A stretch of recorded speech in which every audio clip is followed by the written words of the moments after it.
Okay, so welcome to the Career Services Overview and Effective Resumes. I want to thank Dr. Griffin for allowing me to come into his class to help you all with this. And I hope that you have a copy of your current resume out for you to see so that as I begin going over these strategies, you will be able to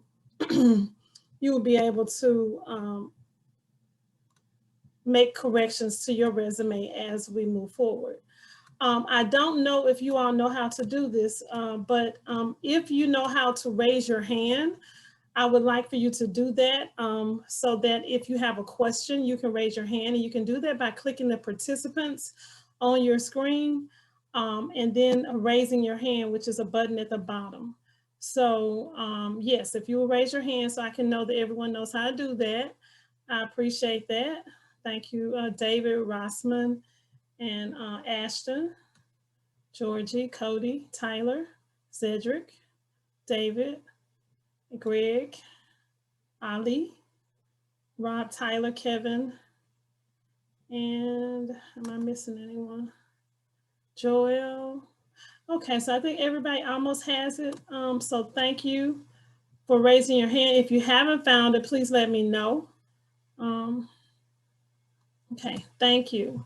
All right, so we're going to be talking about resumes, and we're going to also give an overview of career services. And so if you have questions while I'm going through, just raise your hand, and then I will try to acknowledge you.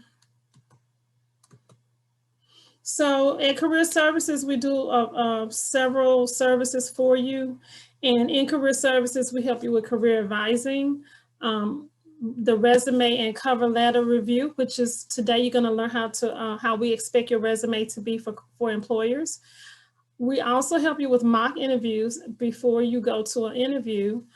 We have something called Pathways U, which is a new assessment that we use to help students refine their career options. We help you with job search and internship search, as well as graduate school planning, and then mostly connecting you with employers. So between our career fairs, our workshops, our on-campus interviews, and more, our job is to connect you with employers so you can have that opportunity to interview and or get the job of your dream. So when we work with employers, they tell us these are the 6 competencies that they are looking for students to be able to develop, would have developed over the 4 years. And so teamwork and collaboration, learning and reasoning, professional and strategic planning, communications and digital technology, self-awareness and personal behavior, and leadership and civic responsibility. Today, we're going to be working on professional and strategic planning, communication and digital technology, as well as self-awareness and personal behavior. You should have, and I'm sure you are developing teamwork and collaboration and leadership and civic responsibility throughout your classes and your involvement on campus. But those are the first three that I call will be the ones that we will work on today. The system that is very important for you and us is TigerLink, powered by Handshake. In Handshake, it has over 8 million students across the country and young alumni, as well as 475 career centers, but most importantly, 200,000 plus employers. And so that means there's companies all over the United States that are trying to hire students. And so everybody has a Handshake account. If you have used a Handshake before, if you will put yes in your, either you can raise your hand or you can put yes in the comments in the chat box. So just want you, yes, I see everybody hitting the yes. Thank you very much. And so in Handshake, there's some things I'm gonna show you today that you're going to utilize. But everyone should make sure they have a profile filled out, have your picture in where Tom Tiger is, as well as your work experience, because companies do go into Handshake and invite students to have an interview. So you want to make sure your profile is filled out. I am the STEM career specialist, and so I help you I cover the STEM students in engineering and the College of Arts and Sciences. My email address is jmeeks@memphis.edu. But the best way to reach me is via handshake appointments. So if you go on Handshake, you can make an appointment with me. You can also follow us on U of M STEM Careers. We have a website, memphis.edu/STEM, and it has sample resumes, the calendar, any jobs that are like recurring that we may not necessarily post in Handshake, and also research opportunities. I have a graduate assistant, Tiger Talent Ambassador. Her name is Monali Trivedi. And so when you get your resume reviewed, she or myself will be reviewing your resumes. So there are two ways to get help with your resume. The first way is to upload it into Handshake, and myself or Monali will review it. And then the second way is to make an appointment with me, and then we will review it person to person, one-on-one. We'll do it on the spot.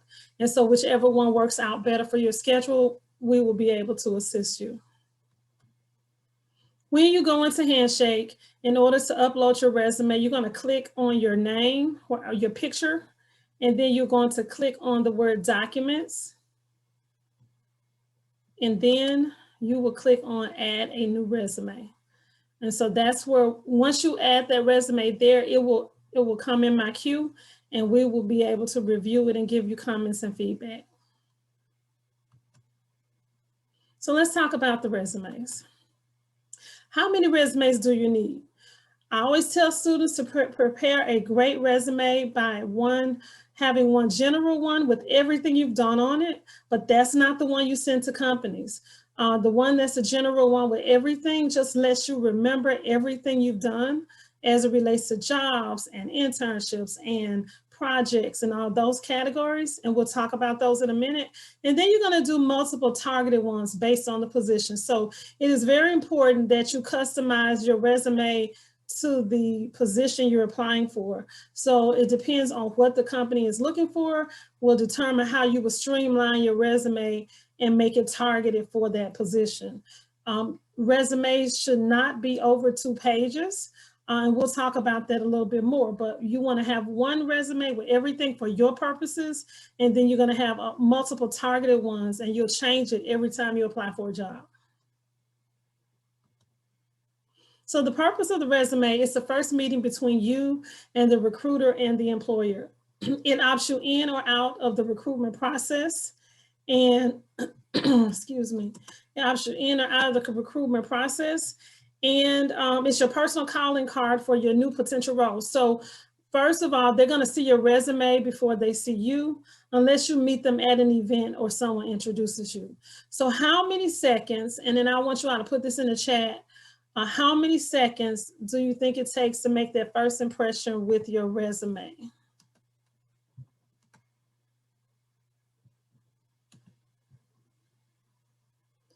So I see some people saying 3, 7, 10, 15. Okay. Well, let's see. At most 10. Well, does your resume pass the test? Most employers will take 30 seconds. 30 seconds. Some companies take 10. Employers are only going to spend about 30 seconds on your resume trying to decide whether it's going to go in the yes, maybe, or no pile. This is not the reaction you want to get from an employer. So you want to make sure you have taken ample time to make sure your resume is customized for what they're looking for. So we're going to take a look at a resume, and hopefully it'll be clear enough for you to see. You're going to tell me, look at it, you're going to take 30 seconds, and you're going to tell me would you grant this person an interview based on the resume. So you're just going to look at this resume and look at the strengths and weaknesses. Now I'm going to switch my share, and I'm just going to go ahead and show an actual Word document because that'll be easier for you to see than the PowerPoint. Okay, so this is the top of the resume. Can you see this resume? If you can, if one person will say yes. Yes. Thank you. So I want you to look at this. I'm gonna give you about 30 seconds to take a look at it, and I'm gonna scroll up a little bit. And just note what you see and tell me if I'm going too fast.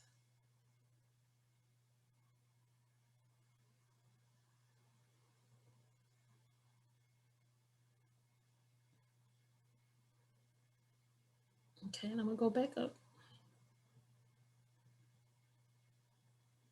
So at this point, I want somebody to talk to me. What's the first thing they see that, well, first of all, how many people will grant this person a resume based on this resume? If you would grant this person a resume, push the thumbs up. If you would not, give me a thumbs down. Okay, everybody's saying no. No, no, no, no. Okay. All right.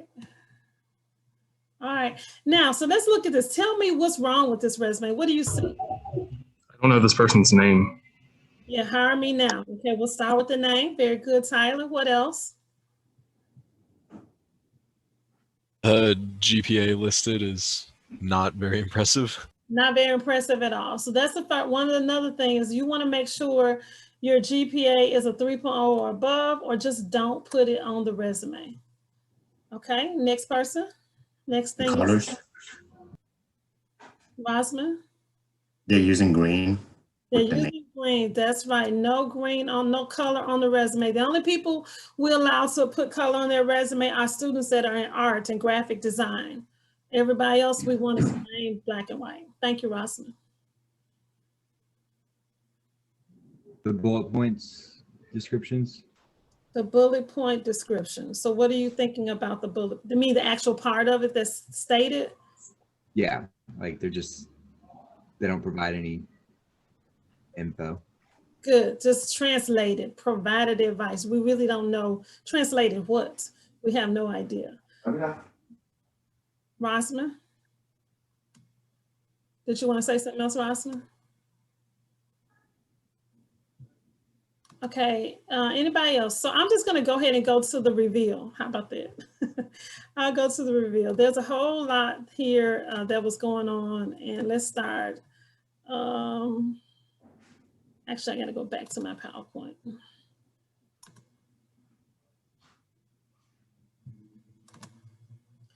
So here are the things that hopefully you can see this.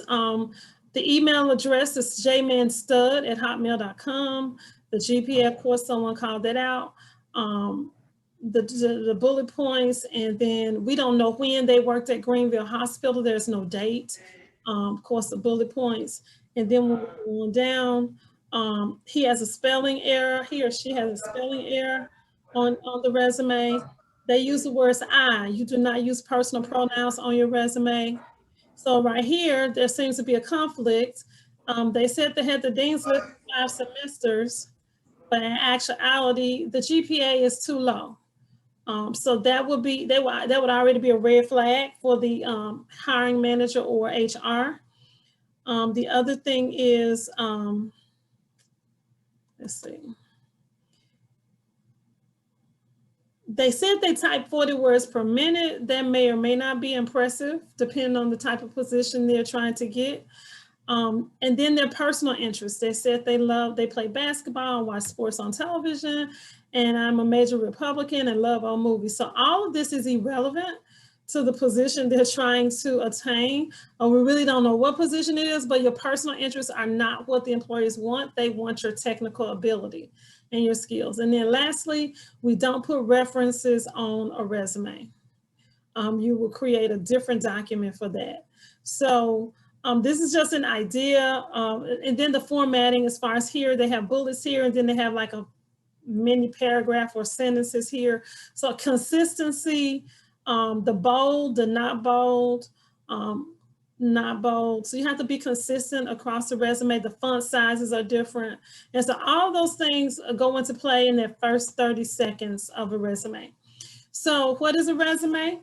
A summary of your qualifications. And the key word there is summary of your education, your experience, and that's all types of volunteer, internship, part-time, as well as your skills. And we're focusing on the technical ones.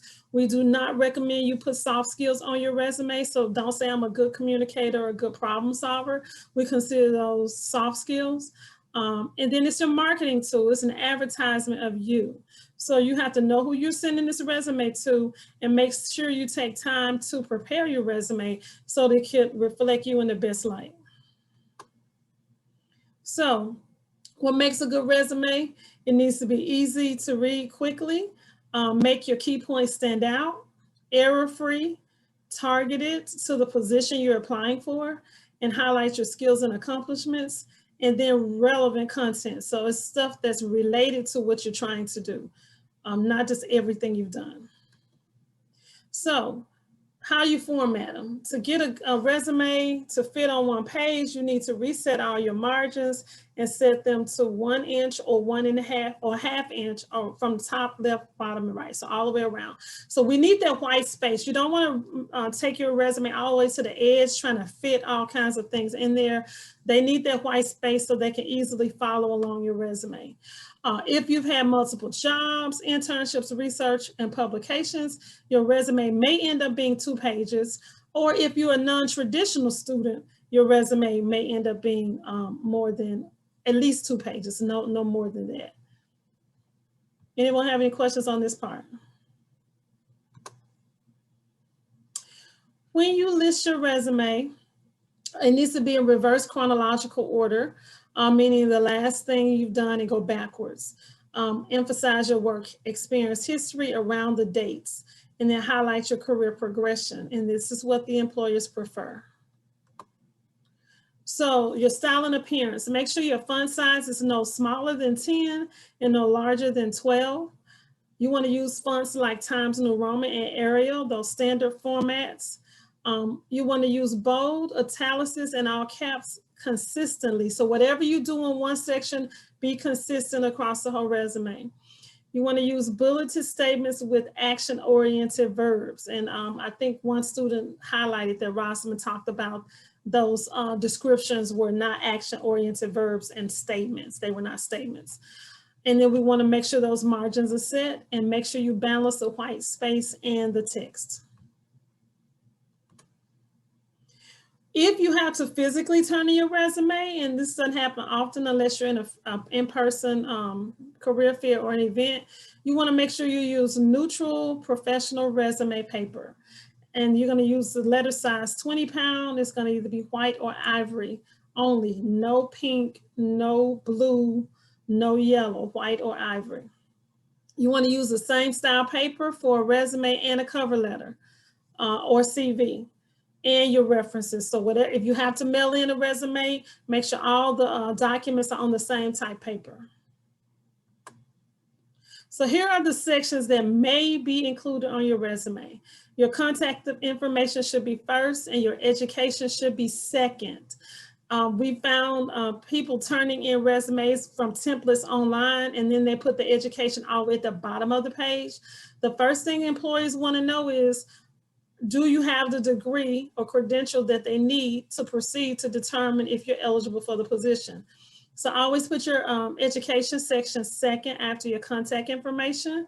And then I recommend that for STEM majors, the next thing that you put on your resume would be, I'll show you that on some samples, would be your skills and your projects.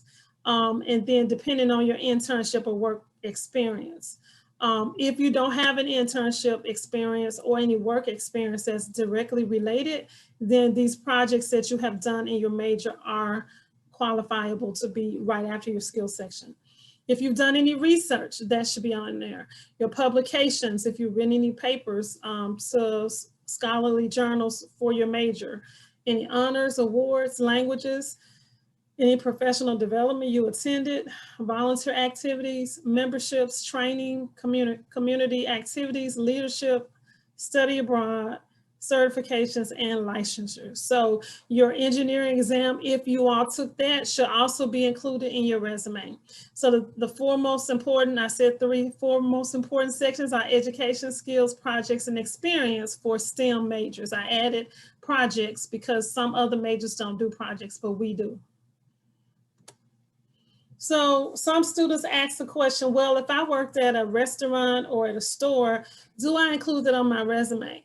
It depends on the other experience that you have, but if you have not worked anywhere else, yes, you should, because it provides you the opportunity to show that you have transferable skills. If you look at this list, you'll see there are a lot of different transferable skills that no matter what the job is, you will need it in your other job. So teamwork and leadership, attitude, work ethic, the way you communicate, your judgment, all of these things can be transferable from place to place. And you can think about where you have worked. If everyone will type for me in the chat in one of these transferable skills that you have and where you've used it. So like it could be at a restaurant and you worked on teamwork, or you could be a supervisor at a store. You could say I led a team. So if you will put in the chat where if you have one of these transferable skills and where you have utilized it.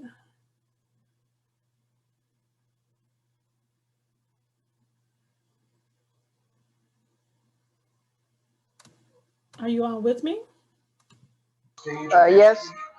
Okay, I'm waiting for everybody to put in the chat a transferable skill that you have used and where.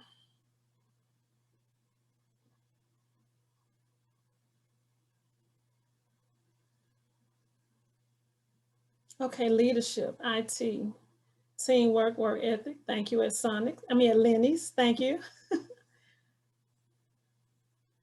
Teamwork.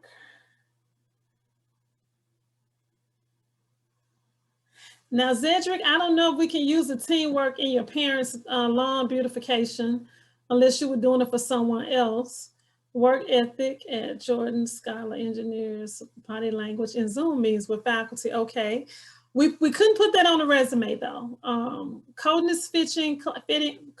Coaching fitness classes, yes, Greg. Leadership and communication, you could use it.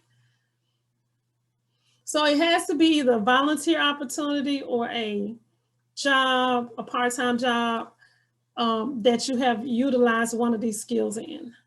Judgment, systems management for Peer Power Foundation. Okay. And some of the other ones you probably hadn't thought about, just work ethic, willingness to learn new things, volunteers for various tasks, meets deadlines. So all of these things, now you couldn't put some of these things on the resume because these are kind of soft skills, but when you are in an interview and they ask you, tell me about a time when you worked in a team, and we'll talk about that at the next workshop I do, then you'll be able to use examples from some of your volunteer experiences and say, we had to manage this project and this is what we did. So for those of you who shared, thank you. And so here's an example of a chemistry, a person that has a chemistry and a biology degree. So you notice just the way it's lined up is that we only take one line for the contact information. Now I do have to let you know we are recommending you take your actual street address and zip code off of resumes now because of identity theft and fraud. So we just ask you to put Memphis, Tennessee. But the education section will be next, and then your skills, and you can break that down into categories if you have categories, then any research, work experience, and then leadership.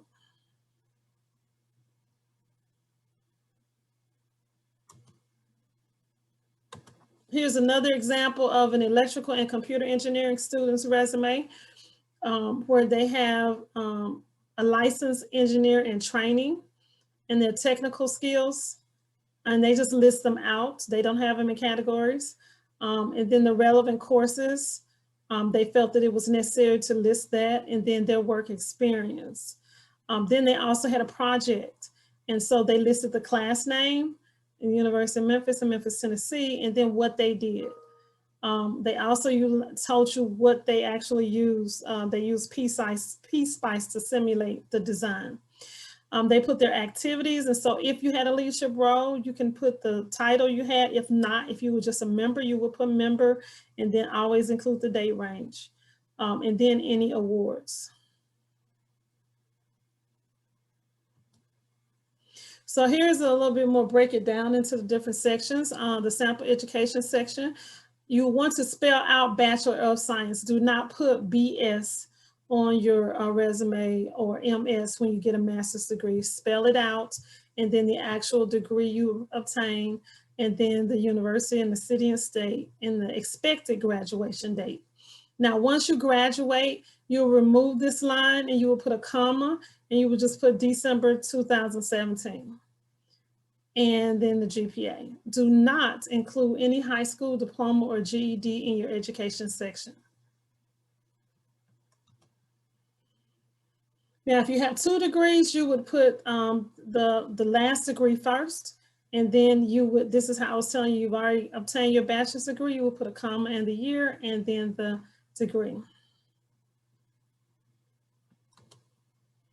In your education section, degrees should be listed in reverse chronological order.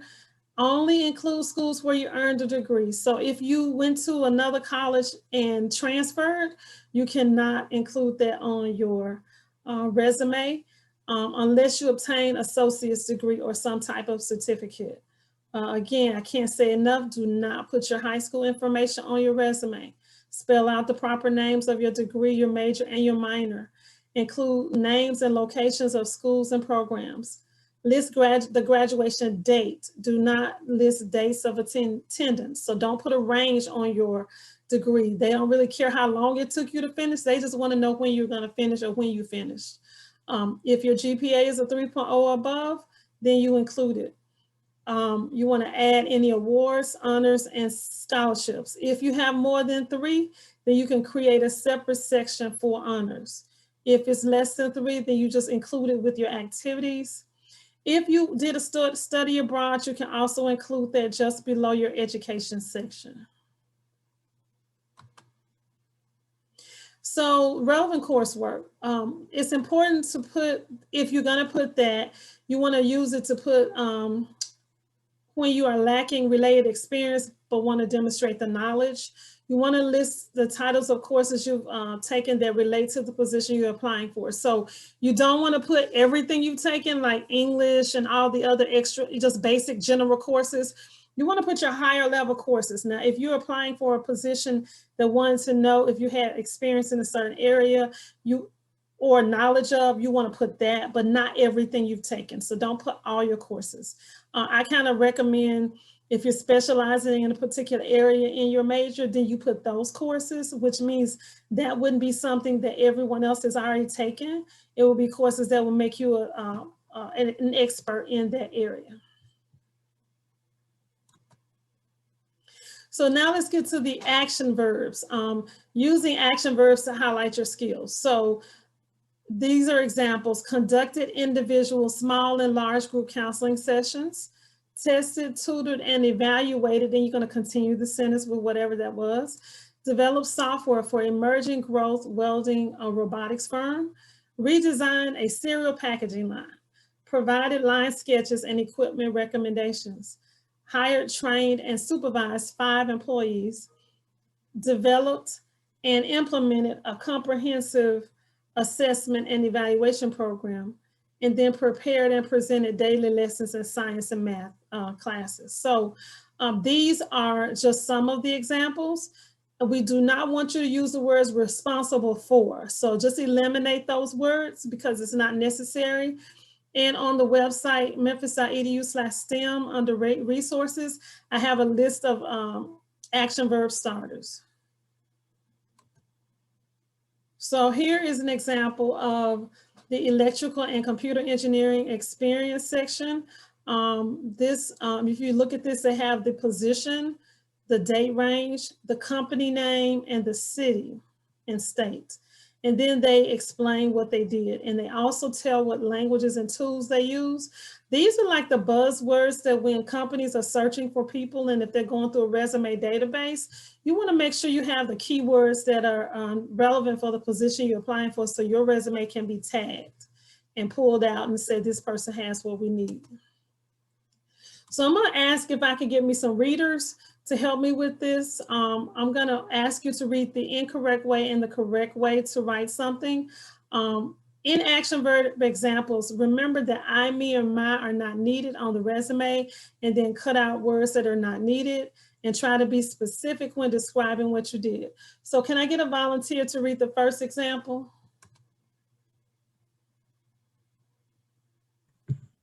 While working at Whataburger, I supervised 5 other workers. Okay, so you notice what should be taken out of that for me, Alexandria? The while working at Whataburger. Yes. And what else? It just said 5 other workers instead of saying, being more specific in what they did. Right. So one thing, Whataburger will be listed in the job position anyway before you even list your detail. So you don't have to state that again. And then we know you're the person that's talking, so you don't have to say I. So thank you, Alexandria. So it should be supervised 5 sales staff members, monitored efficiency. Thank you. Can I get another reader for the next one?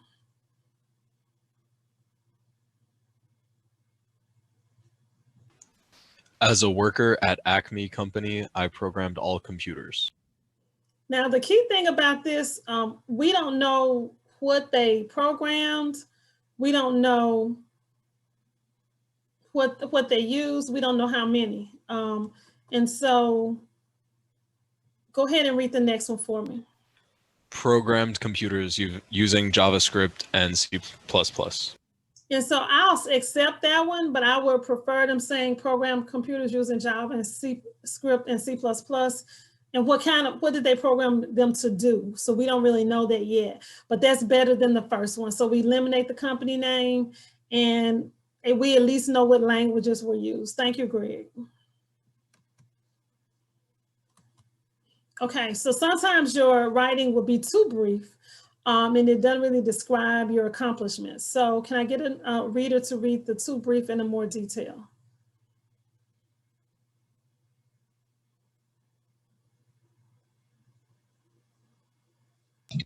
The too brief says create a database. The more detail says create a sales database with access to keep track of inventory.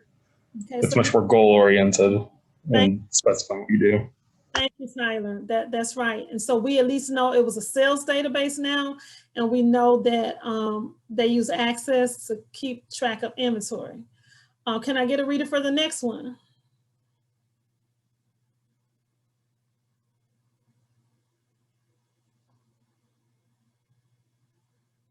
Do y'all want me to start picking people? Would that be helpful, or you all gonna volunteer?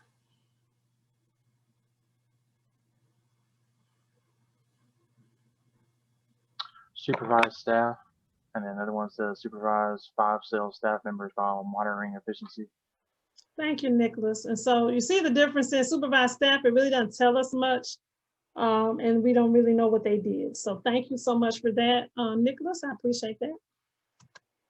Okay, so when you are trying to figure out how to write your accomplishments, this is one of the things that companies say they want to see. You accomplish X as measured by Y by doing Z. And so this is another thing to think about when you add things to your resume. These are just some examples. Example number 1, explain why your wins are impressive.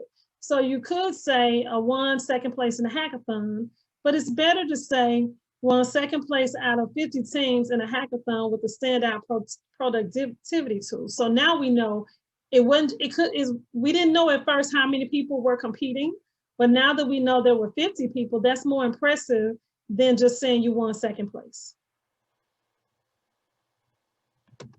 The next example, show how you stand out. What the resume says is a member of a leadership for tomorrow's society. Now, I must admit this one is very long, but it is more descriptive. So we will still reframe this. Selected as 1 out of 275 participants nationwide for this 12-month professional development program for high achieving, diverse talent based on leadership potential and academic success. So to know that you were selected as one of 275 people in a nationwide program is definitely more impressive than just saying you were a member of a leadership of tomorrow's society, because nobody really knew what that was. So here are some other examples. You grew an email subscriber list from 300 to 2,000 in 8 months without expanding the monthly budget. Reduce the time on inventory by 20% by reorganizing physical storage of supplies. Organize quarterly volunteer projects with upwards of 50 volunteers per event. Digitize company's internal microfilm library of more than 5,000 files. Scheduled and staffed coaching sessions for 70 weekly athletic classes.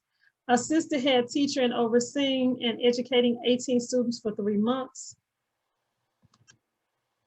And so those are examples of how you can set your accomplishments to explain what you did and the impressiveness of it and how you stood out. So here's an example of a student leadership experience section. This person was a career peer educator for the University of Memphis, Memphis, Tennessee, August 2016 to present. And then they kind of explained what they did in that position. There's other categories you may have: your honors, your activities, your leadership positions, your volunteer work. And you may want to specifically list if you had any leadership positions, your honors or awards, or any relevant technical skills. And here's some examples of honors and awards. This student won a scholarship. They were in an honor society, and they got another scholarship, and they're continuing to get that to present. Now, this one, of course, apparently ended. And then here's one where they were an ambassador just for 1 month. And so all these can be put in your award section. And these are some activity sections, ideas as far as like you being an officer, vice president, a chair, or a volunteer. And just notice that the different types of dates from for the whole year from 2011 to present, just for 1 year, just for 1 year. And even if it's just a month, you could just put the month in the semester.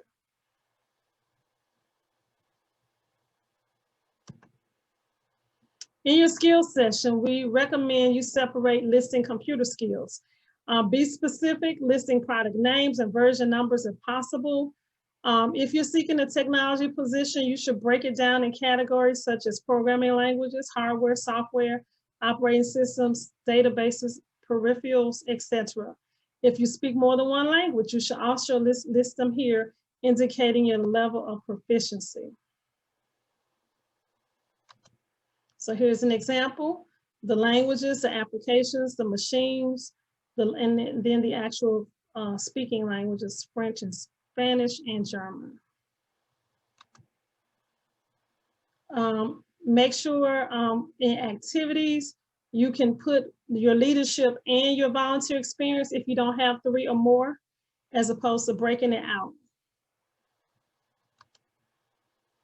Always avoid using I, me, or mine. Omit pictures, borders, and graphics. Always use a professional email address.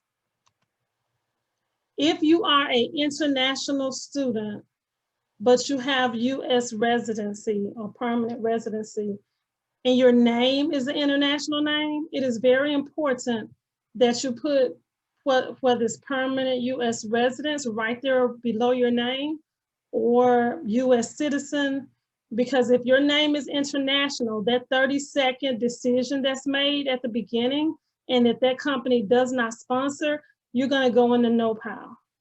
So make sure you indicate that you don't need sponsorship if you don't need sponsorship. Topics to avoid: personal information. What kind of things, if I said personal information, what do you think I'm talking about? Anybody got any ideas? When I say personal information, don't give your personal information. Like your political views or your religious values or anything like that. Okay, there's a little bit more. Thank you, Greg. Give me a little bit more. Personal. What's personal about you that should not go on a resume? Your favorite food. Your favorite food, okay.